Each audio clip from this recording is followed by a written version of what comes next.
T-Wolves handle their business with a big win on the road in Denver with some massive playoff seedings on the line. 117-108, that's your final. What's going on back in the lab, back at it. Another T-Wolves postcast, all part of the Locked On Podcast Network. A huge thanks to you guys, by the way, for making this the #1 sports podcast network. Got my guy, Jack Borman, Wolves expert, NBA expert.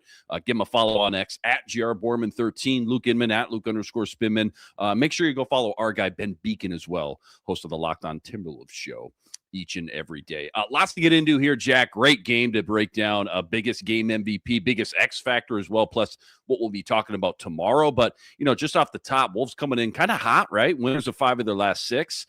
They traveled to Denver, taking on the Nuggets. Kind of a monster game when you think about the seedings and the playoff implications here as we kind of get into crunch time. Both teams tied coming into this one at the 4 and the 5 seed. So this was massive again as we inch closer to the playoffs. It started out maybe a little dicey that first quarter, but boy, did the Wolves kind of flip a switch. They turned things on. 21 points from Ant-Man. He led the way.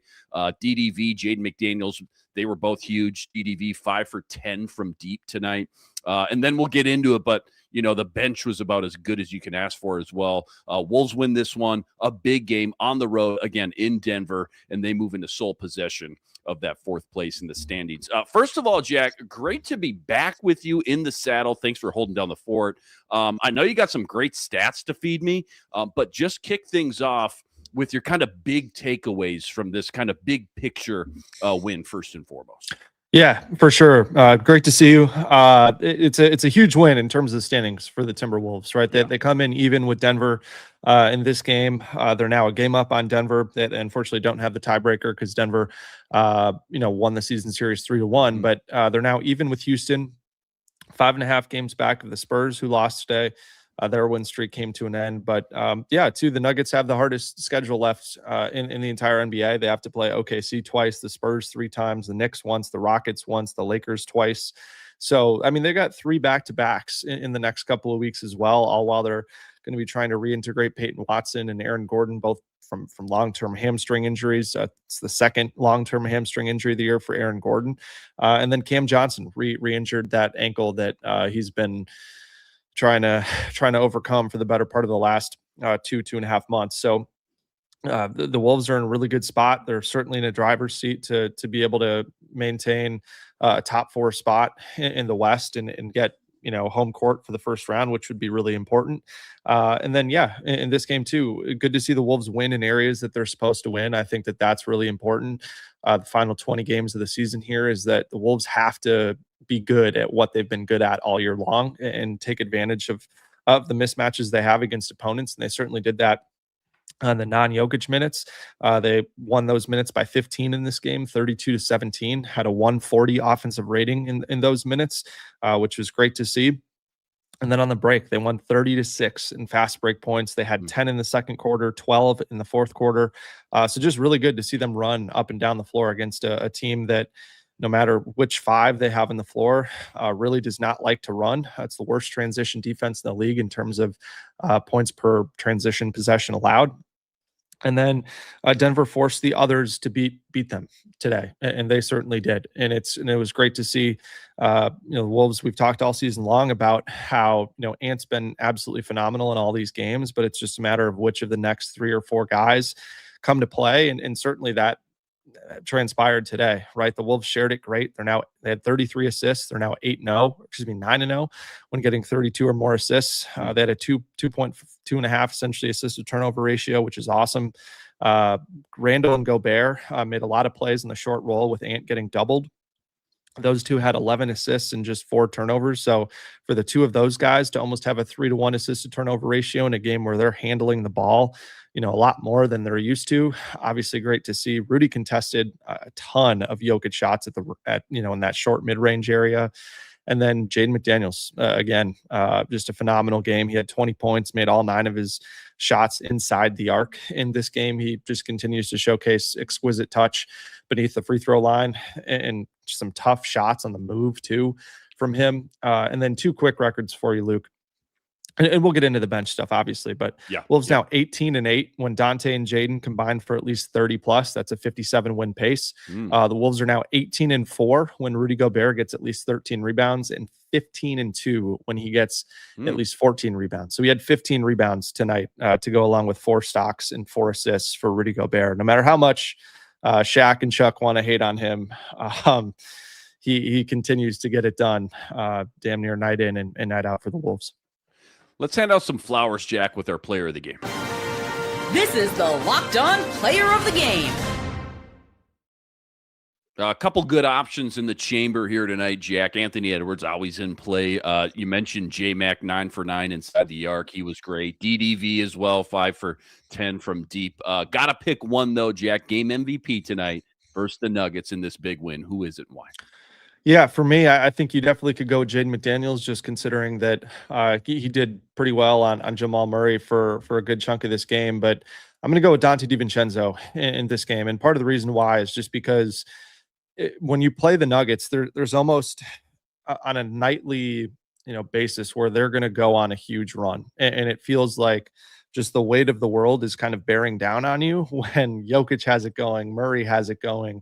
Hardaway makes a couple of threes, or Christian Brown gets out in transition or back cuts and gets a score. And so Denver had a lot of really loud points, especially in that third quarter. But for Dante DiVincenzo to hold the line in the way that he did, I thought was absolutely fantastic. Had 4 made threes in that third quarter alone, had 5 on the game. It was his 5th straight game making 3 or 3 3-pointers or more.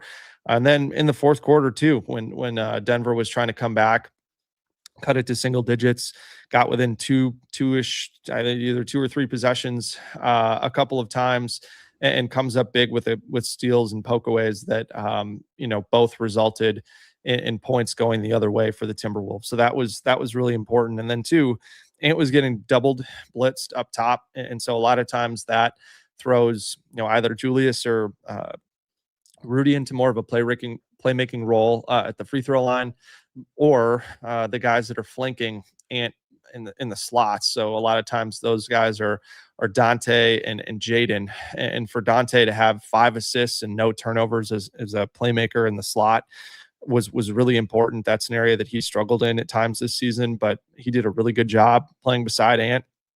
And then too, was really good pushing the pace in transition and making smart decisions with the ball in his hands. So I just think this is a player that looks super confident and is playing probably the best prolonged basketball of his Timberwolves career. And I think just goes to show why, despite some of the struggles he had last season with injuries and slumps, whatever the case may be. I mean, this is the best high volume 3-point shooter in the NBA this season on a team with Anthony Edwards and Jaden McDaniels, who are the top 2 guys in terms of catch and shoot 3-point percentage, among those taking at least 100 attempts this season. So for Dante to be playing the way that he is, in addition to Ant, in addition to Jaden, has come at the right time for Minnesota. Yeah, well said there. Let's get into the biggest turning point from tonight as well, Jack. Time to reveal where the game was won or lost. It's the turning point.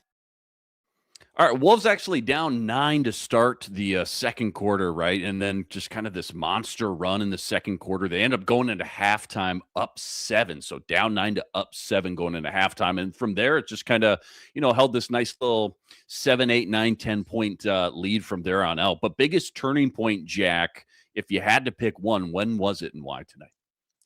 Yeah, it was the start of that second quarter, right? I think, again, everybody kind of knows it's no secret that you got to win the non-Jokic minutes, and that the Nuggets have been really, really bad in the non-Jokic minutes, especially since Peyton Watson and Aaron Gordon have been out. And the Timberwolves do just that in a kind of a way out of left field that people weren't really thinking about coming into this game. But Bones Highland scored the first 7 points of the quarter for the Timberwolves. That was part of a 9-0 run to start the quarter. He scored or assisted on all 9 of them. He and Ayo did a great job of getting out and running in transition, which was fantastic. And then, again, right after that, you think, oh boy, here we go. Tim Hardaway Jr. gets hot like he did in the first couple of matchups against the Wolves, but then Bones comes right back with a 3 to kind of stem the tide there. And I just think that when you get the others, the level of confidence that they have offensively in this game.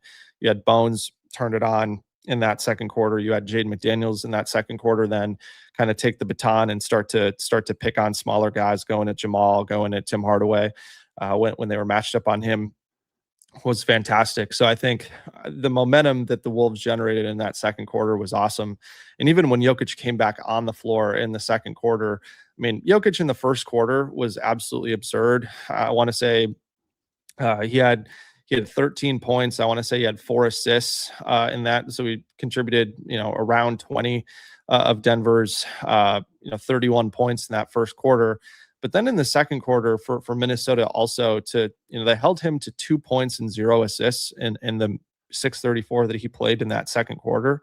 And so I think for those two guys to generate momentum the way that they did the start of the second quarter, and then for the Wolves defense to continue to play really strong in terms of contesting shots in the paint and allow themselves to build out that lead was really important, especially while Denver, who has been the best 3-point shooting team in the league this season, was bricking away threes, was pretty important. So great to see Bones especially come out and have a huge second quarter as part of a 15-point first half on 5 of 5 shooting for him, which was great to see. Yeah, well said there. Obviously, great to see him in action, especially at that juncture in the game, like you pointed out. Proved to be huge in this one for sure as they got deep into the second half. Plenty more to get into. I want to ask you about biggest X factor from tonight, and then we'll get into what we'll be talking about tomorrow. But that's all coming up right after this. Quick reminder, tonight's episode brought to us by Monarch Money. You ever go check your bank account and go, where'd my money go? Dining out, online shopping, entertainment, so easy to lose track. That's where Monarch Money comes in. Not just another budgeting app. It's a complete financial command center. You can track all your accounts, your investments, your spending. It's all in one place. So you stop just managing your money and instead you start building some wealth. Take control of your finances with Monarch Money. Use the code LOCKEDONNBA at monarchmoney.com. You're getting 50% off your first year. That's monarchmoney.com. Code LOCKEDONNBA. You're getting half off your entire first year. This episode also brought to us by Prize Picks. Prize Picks, without a doubt, most fun I have playing daily fantasy. You can win up to 25 times your money this NBA season. Why I love it. It's just so easy to play. All you got to do, you select 2 or more players. You pick more or less on their projected stats. That's it. Points, rebounds, assists, 3-pointers, you name it, they got it. Plus, they now offer Apple Pay, quick and easy deposits into your account all season long. Right now, go to prizepicks.com/LockedOnNBA. Use the code LockedOnNBA for a first deposit match up to $100. All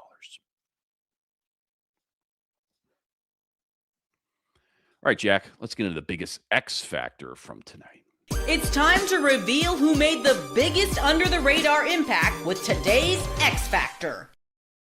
All right, you went DDV for the MVP. I still feel like you got some great options here in the chamber for biggest X factor. But you tell me, let me pose it like this. Who played the biggest X factor role, I guess, Jack, in Denver in this huge victory, man? Who is it? Why? I think you got to give it to just the entire Timberwolves bench in this game. I think you could also give it to Rudy Gobert for sure in terms of what he brought to this game as a guy that was just contesting so many Jokic shots inside. But I think for the Wolves bench in this game, they scored 38 points. They had 24 in the first half. And I believe Nas had just 2 of them at halftime, which was pretty remarkable. The bench, 24 points on 9 of 13 shooting in that first half. And then they end this game 38 points, 15 of 24 from the field, 10 of 14 from 2, which was incredible.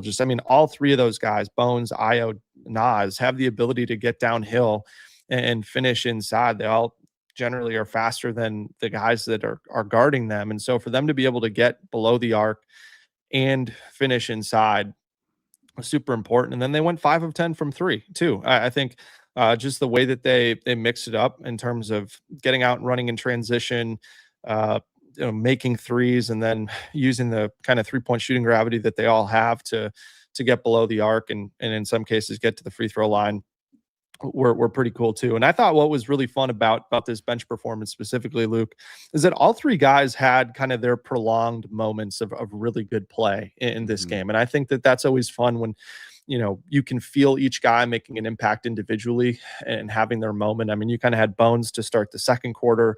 You had Io to end the second quarter, which was huge. And those guys just played with tremendous pace all game long, just as another thing to call out. Now, they had 6 assists to 3 turnovers. Io had all 3, so you'd like to see him clean some of that up. But Nas in the fourth quarter then was awesome. I mean, those 2 buckets that he had back-to-back where he hit, I think it was Cam Johnson with an inside-out dribble to finish, and then skipping through the lane with a left-handed baby hook that was just nothing but net. And seeing the way that his teammates responded was just so much fun. So for those guys to be able to play as well as they did, and I think they scored the first 14 points of the fourth quarter between the 3 of them, and those non-Jokic minutes to make sure that the team had a big enough cushion when Ant came back into the game. Like, that's what we all envisioned when the Io DeSunmu trade happened, is that the Wolves have more than enough to be able to at times overwhelm opposing benches and buy themselves time without Ant. So it's great to see them be able to do that and get it done in Denver. Any quick hitters to fly through, Jack? I know such a huge game, such a great victory top to bottom. How about this? Was there any kind of glaring weaknesses today, or anything maybe that you didn't really love despite getting this, again, huge dub on the road in Denver? Yeah, for sure. I think part of the Wolves' defensive philosophy in this game was to try to take away corner threes. That's a place where Denver's been particularly good, and with Jokic, I mean, too many guys cheat in and help inside, opening up corner 3-point shooters. The Wolves very clearly tried to take that away. Denver had just 2 corner 3 attempts in this game, which is fantastic. Teams generally average that 7 to 9 range over the course of a game, but it resulted in them getting back cut quite a bit. They got back cut probably 5 or 6 times. And Naz Reid particularly did not have his best game defensively on the wing, and I think that is part of that is why you haven't seen much of the Nas, Julius, and then Berenjay out there at the same time as well, just because I don't think the Timberwolves are as bullish on Nas's ability to defend as a 3 quite as much as I think the general public may be. But that's certainly something that I think teams are going to look to try to take advantage of in the postseason at times. But one guy who has been prone to the poor off-ball defense that did not have it as much in this game was Anthony Edwards. We haven't mentioned him a ton. He played a super patient game, which was obviously great for him to do that and not make any qualms about it and walk away with a win, and then make some big shots in the fourth quarter when it mattered. But his defense, especially in that fourth quarter, was also really special. And I think it's certainly not something that the Wolves tap into all that often over the course of the regular season, but it sure comes out in games where it's a big game. Wolves need to have it especially against Western Conference teams in this post All-Star break to the playoffs stretch. And so for him to bring that back out again was fantastic in this game. And I think, again, it was just fun that every single Timberwolves player who played in this game had stretches of 2-3 minutes where they just looked fantastic and played really important roles. And when you get a chance to do that, it is fantastic. And look, it wouldn't be a Minnesota Timberwolves game, win, lose, or draw, if they didn't shoot poorly from the free throw line. 11 of 19 from the free throw line. For the brand, Jack, for the brand. And Rudy only took 2 of them. So the Wolves are going to lose playoff games because of their free throw shooting, and it's going to drive me up the wall. But good that they were able to not have that one impact them too much tonight. This is what you'll be talking about. Only got a minute left here, but I just got to ask you about Kyle Anderson, the return of Slow-Mo, obviously. Quick thoughts on bringing him back. I never got your 2 cents. And then just what you think he's going to do for this team. And I guess, too, the timetable for his eventual comeback in a Wolves jersey as well. Yeah, I'd expect to see Slow-Mo back with the team on Tuesday. I don't think he cleared waivers in time to be able to sign today and play with the Wolves. So that's something that I'd expect to see him back with Minnesota on Tuesday. And then we talked about it the other night, but I just think his ability to play the 5 defensively next to Nas and being a guy that has played extensively next to Nas, next to Rudy, and the Timberwolves have been overwhelmingly successful in both of those scenarios, is super important. And then for him to have obviously the experience with Ant and Jaden as well. I think he's going to be a fairly plug-and-play guy. He has not played a ton of minutes this season, playing for the Jazz and then playing a little bit here for the Grizzlies after the trade deadline. So, I mean, he's a guy that's going to be for sure chomping at the bit to play. And he would, for my money, be the 9th guy. I think that Chris Finch is going to be more willing to play him over TJ Shannon, over Mike Conley, over Jalen Clark or Johan Berenger. I just think he gives them a lot more flexibility with lineups as a guy that you can turn to replace Julius Randle as more of that bigger playmaker in lineups that the Wolves have really liked. You can use him as a small ball 5, both offensively and then defensively. Is a guy that we've seen be able to, play great defense on bigger guys. And then when you think about, some of the guys that you might see in the Western Conference, potentially guys like Luka, Zion, Kawhi, LeBron, just more bigger, Kevin Durant, just more bigger physical ball handlers as an option to go to. I think certainly in moments where Jaden McDaniels picks up 2 fouls earlier is in foul trouble, it would not surprise me whatsoever to see Chris Finch turn to Kyle Anderson some of those minutes and maybe kind of backfill the other 4 minutes that I would assume it was picking up. But I think for Slow-Mo, he's not going to come in the rotation and play 15 minutes right away. I think you might get 3-4 minutes here, 3-4 minutes there, taking minutes away from any of Julius, Rudy, Naz, or filling some of the foul trouble minutes. But all in all, great guy to have back in the locker room, just from an accountability standpoint. Obviously knows Finch very well, played with Ant, Jaden, Naz, Mike, Rudy, so has good familiarity with core guys. And I think everybody's just super excited to have him back, myself included.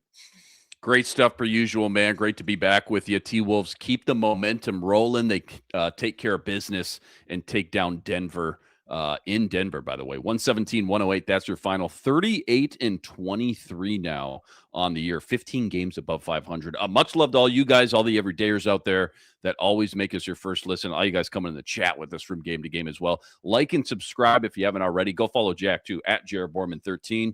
We're back Tuesday, back at home against Memphis. 3-game homestand starts then. 7 p.m. tip for that. Appreciate you. We'll talk to you next time. Signing out.